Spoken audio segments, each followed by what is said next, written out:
Hi, this is Si live at Isle of Mull, Tobermory, and my guest today for down the Paisley Road West is Rangers hero Marvin Andrews. Marvin Andrews, how does it feel to be here today?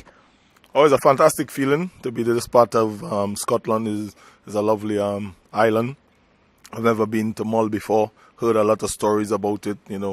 What is happening in Ballymorey. But I'm so happy to be here and to experience this lovely atmosphere and a lovely place, and also to be here with the Rangers family at the same time. As a young lad, you famously came over to Scotland. You didn't even know where Scotland was, I believe. You came here looking for a wee bit of fortune and fame as a football player, and you didn't have any friends or anything else. Looking back now, how does it feel being a Rangers man, a Rangers legend? Oh, it's a fantastic feeling. It's 20 years, this year since I've been living in Scotland, and to play with the most famous club in the world, and the most successful club in the world is absolutely a dream for me.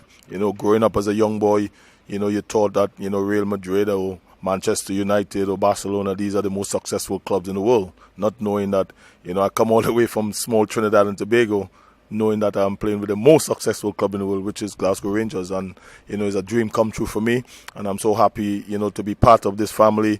Anywhere that you go in the world, there's Rangers, there's a Rangers family there and a Rangers supporters club. So I'm so happy to be part of this great iconic club, and it's just a joy for me to be part of it. Marvin, you've got a famous saying. How many times a week do people look at you and say, "Keep believing"?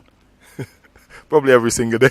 Anytime a Rangers fan or anybody sees me, they tells me keep believing. And I think is one of the greatest phrase probably been said in sport and in the world of sports and in football, in terms of being in Scotland especially. So, but it's a great saying, and I always tell people, that phrase "keep believing" is not only about football or just about that day on Helicopter Sunday. It's just about whatever walk of life you're in, whatever you might be going through a difficult time, or you have a dream in pursuing a dream or a career.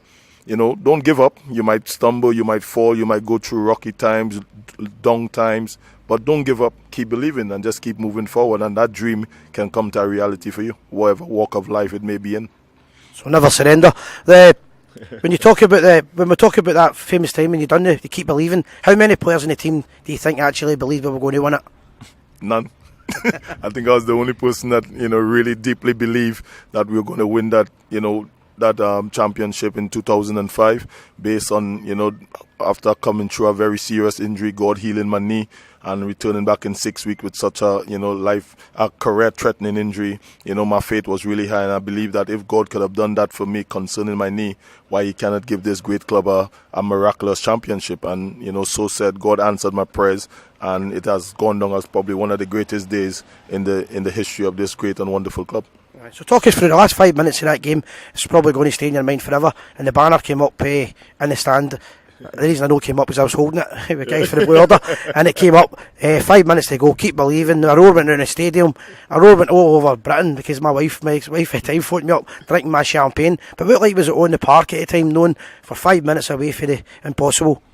It was, just as I said, you can say it was an unbelievable feeling. It's so hard to explain it and bring it into words. It was so emotional, and I keep saying it every time I do an interview concerning 2005, is that I always remember seeing Barry Ferguson jumping on Alec Ray back and celebrating while the game is still in play. And so, but my paws raise every time I talk about it. Being on that pitch, knowing that this is really happening to us at this present time, where we were in a position where the league can be over, and we're in the position where we are about to win the championship in 5 minutes and a couple of seconds to go. And as I say, it's one of the greatest feelings, will always remain with me every time I talk about it, every time I hear people mention it. Helicopter Sunday, it always brings back fantastic memories for me, and I'm sure it will do for every Rangers fans or anywhere in the world. They will always ask themselves or have a story to tell concerning where were you on the famous Helicopter Sunday. Yeah. Fantastic. So, one of your great friends and one of the best players you ever played with was a man called Dado Puzzle. Mm-hmm. Did you, or who else was it that taught him how to sing "Follow Follow"? Because he's not very good at it.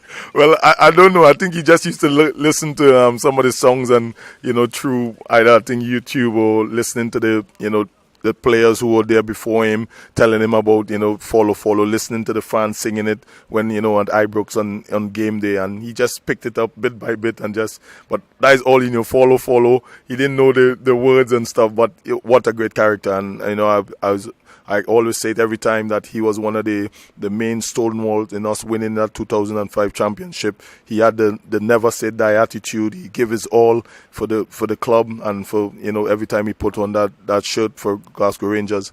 What a fantastic human being. And, I always, mention him in any interview that I every time that I mention Rangers in the helicopter Sunday about Big Dado Perso, because he's just a fantastic human being and what a fantastic player.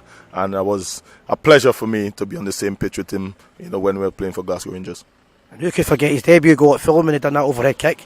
Absolutely awesome. Another one for you. When we talk about the players you played with, who was the best player you played with at Rangers Football Club? At Rangers Football Club, I go back to say it will be Big Dado Perso, because as he's the type of striker that, you have in your team. He can do the dirty side of the game, and also he can be technically very, very good.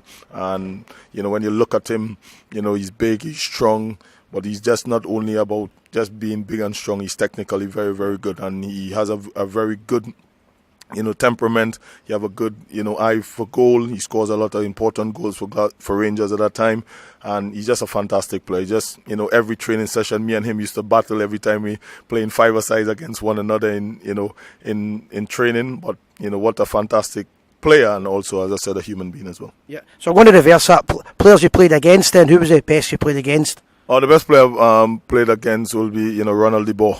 He was one of the most toughest opponents growing up as a young boy. I watched him play for Barcelona, not knowing that one day I'll come up against him. I was at Livingston at that time when we played, Rangers at Ibrox. We were 3-0 down, I think, in the first 20 minutes. I couldn't get close to him, but, what a fantastic player he was. And, I always, he taught me a lot, in my development of becoming a better centre-half, playing against such a player of, such stature and such quality of him. Just to finish the interview off, because we've got a long way to go back to Glasgow now, we've got church tonight. John Gregg famously said, "Don't be a stranger, be a Glasgow Ranger." You came from the other end of the world, would you say that's true? That's 100% true. And, for me to come from such a small island, Trinidad and Tobago, 1.2 million people, and to come to such a great establishment, because you look at Rangers Football Club, you'll not just say it's just a football club, it's an establishment worldwide. Rangers supporters are all over the world, all over the globe, and I'm so happy and so humble that I came from such a small island of Trinidad and Tobago to be part of such a great and wonderful establishment as the famous Glasgow Rangers. Great stuff. So just to finish this off, I'll let this van go by. Good timing. As I always say, that you can never do these interviews if there's something going wrong. Just to finish off, obviously, hopefully it's the Gerrard revolution we're looking at. It's early days still, but we've had a few bad results, we've had a few funny results, and we've had some great results. What's your opinion on them so far? I think it's been so far so good. Yes, you will get that, that up and down, during the season, which is part of it, just being a part of life. But every successful team, every team that, win things, they go through a difficult period, and as I said, every winner falls down, but a true winner always gets back up, so I think this team, yes, you'll get the bumpy road. It's not going to be an easy ride for every Rangers supporter. Things may look terrible, things may look like it's not going to happen for us, but I keep saying back, and I go back to 2005, keep believing, don't give up. There is things for us here this season. Keep, supporting the team, keep, behind Stephen G and all the CVG and all the management staff, because I believe they has a great idea, they have a great plan. It may not happen overnight, but I believe deep inside that, if you keep supporting the team as you all has done for so many years, that, I believe that this team can, give you all something to cheer about come the end of the season. As I said, keep believing, don't give up. It may be difficult times ahead. They must stumble. They may, bad results, different things. It's part of the season. But they always said it, the race is not for the swiftest, but who can endure to the end. Lovely words. In other words, courage, brother, do not stumble. This is Si, live at Mull with Marvin Andrews. Just a reminder, like, share and subscribe to the channel. It's the Gers TV. Let me get it bigger. Let me tell the famous Rangers story. Goodbye.